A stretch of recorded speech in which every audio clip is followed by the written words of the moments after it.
हरे कृष्ण कृष्ण कृष्ण हरे हरे, हरे राम राम राम हरे हरे। अद्भुत महिमा है इस हरे कृष्ण महामंत्र की।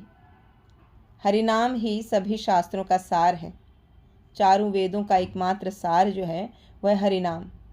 भगवान भगवद गीता में कहते हैं कि सभी प्रकार के यज्ञों में जप यज्ञ सर्वश्रेष्ठ है।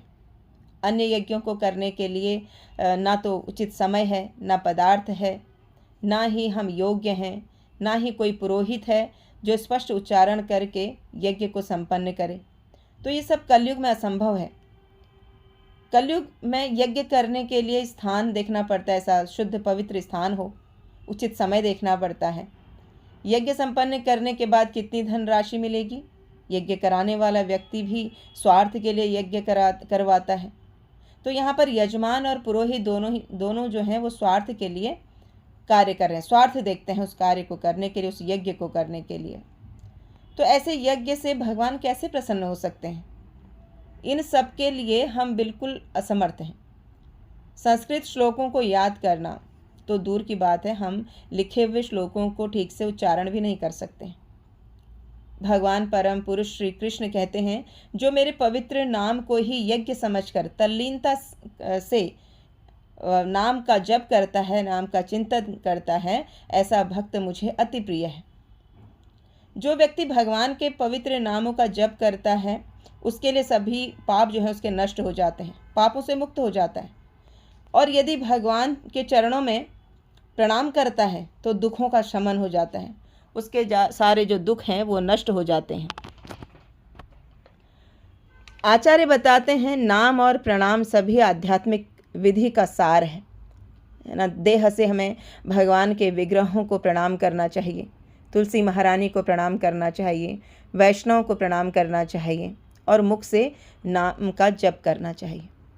भगवान के पवित्र नाम का उच्चारण करते हुए नृत्य करें, ऐसे महान भक्त के चरण रज से पृथ्वी देवी मानो सुशोभित होती है। तो पृथ्वी देवी शुद्ध भक्त के चरण रज को अपने मस्तक का मुकुट मानती है।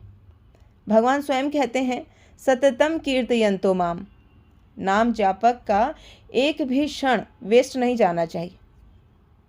निरंतर मुख में प्रभु का नाम विराजमान रहना चाहिए।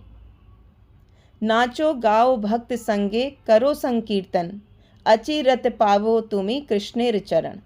तो भक्तों के संग में नाचो, कीर्तन करो, अति शीघ्र तुम्हें भगवान के चरण कमलों की प्राप्ति होगी।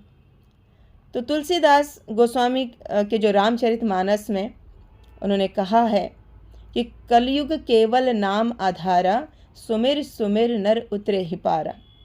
तो मानव जो है इस भवसागर को पार कर सकता है केवल प्रभु के नाम को उच्चारण करने से। इसमें कोई पाबंदी नहीं है। पवित्र नाम का उच्चारण करने में उच्च जाति का या ब्राह्मण कुल का, तो यही लोग जो हैं वो भगवान के पवित्र नाम का जप कर सकते हैं, ऐसा कोई नियम नहीं है। भगवान के पवित्र नाम का उच्चारण कोई भी कर सकता है। सूर्यास्त के बाद यज्ञ नहीं किया जाता, शालिग्राम सेवा नहीं की जाती, मगर नाम की अद्भुत महिमा है। इसे जपने के लिए कोई समय, देश, काल, परिस्थिति तो किसी का कोई नियम नहीं है। कहीं भी और कभी भी आप नाम जप कर सकते हो। यहाँ तक कि जिन परिवारों में मांसाहार किया जाता है, अगर उस परिवार के लोगों भी नाम जप करते हैं तो वे सब भी मुक्त हो जाते हैं। पवित्र नाम आप परिहास में लो या गलती से लो, मजाक में लो, इसका तब भी लाभ मिलता है। भगवान का हरिनाम संकीर्तन चल रहा हो और आपके कानों में वो हरिनाम ध्वनि चली गई तो भी आपको इसका लाभ मिलेगा। हरिनाम के आश्रित भक्त की आपने अगर कोई सहयोग किया, उसको उसकी मदद की, तब भी आपको इसका लाभ मिलेगा, क्योंकि आपने अनजाने में ही सही लेकिन भगवान के भक्त की मदद की है, उस वैष्णव की मदद की है। चारों वेदों को मंथन करने से नामामृत रूपी जो कलश प्राप्त होता है, समुद्र मंथन से जो विष निकला था, शिव जी ने उसको अपने कंठ में धारण किया। इसी प्रकार से चारों वेदों के मंथन से जो नाम अमृत रूपी निकला, नाम अमृत, उसे भी शिव जी ने अपने कंठ में धारण किया।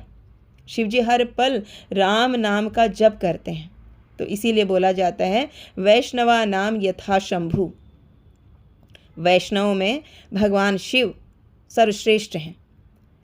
भगवान विष्णु के सहस्त्र नाम कंठस्थ करना या उनका उच्चारण करने का समय ना हो तो क्या करें? तो शिव जी कहते हैं सिर्फ राम नाम का उच्चारण करो, तब भी लाभ मिलेगा ना। जैसे कि सीता देवी, विभीषण जी और शबरी जी, इन सब ने क्या लिया? नाम का आश्रय लिया। ये सब भगवान से विलग थे, मगर इनको भगवान की प्राप्ति हुई नाम के बल पर। सीता देवी असुर राज रावण की कैद में थी, मगर चिंतन स्मरण राम का चलता था। विभीषण जी भी असुरों के बीच में रावण की राज्य में रहते थे, राम नाम का जप करते थे, तो उन्हें भी भगवान के दर्शन हुए।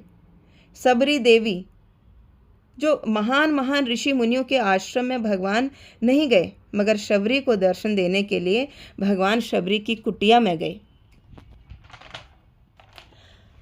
तो जटायु को राम ने दर्शन दिए, हाथी शरीर में जो गजेंद्र था उसको भगवान ने दर्शन दिए। कुरुओं की सेना में जो द्रौपदी थी, द्रौपदी को कुरुओं की सभा में वस्त्र विहीन किया जा रहा था। वहाँ पर बैठे पांचों पति द्रौपदी के, है ना, कौरवों ने किसी ने भी द्रौपदी की सहायता नहीं की। द्रौपदी ने पुकारा था उनको मदद के लिए, लेकिन किसी ने भी कोई मदद नहीं की। सहायता की तो किसने की? भगवान के नाम ने की। द्रौपदी ने पुकारा गोविंद माधव केशव, तो भगवान के जैसे ही पवित्र नाम को पुकारा तो भगवान वहाँ प्रकट हो गए साड़ी के रूप में।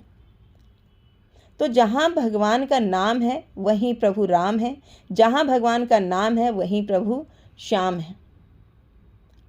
तो नाम और नामी में भेद नहीं है। तो हमें निरंतर भगवान के पवित्र नाम का जप करना है। निरंतर हमारी जिह्वा पर हरि नाम चलता रहना चाहिए। हरे कृष्ण कृष्ण कृष्ण हरे हरे, हरे राम राम राम हरे हरे।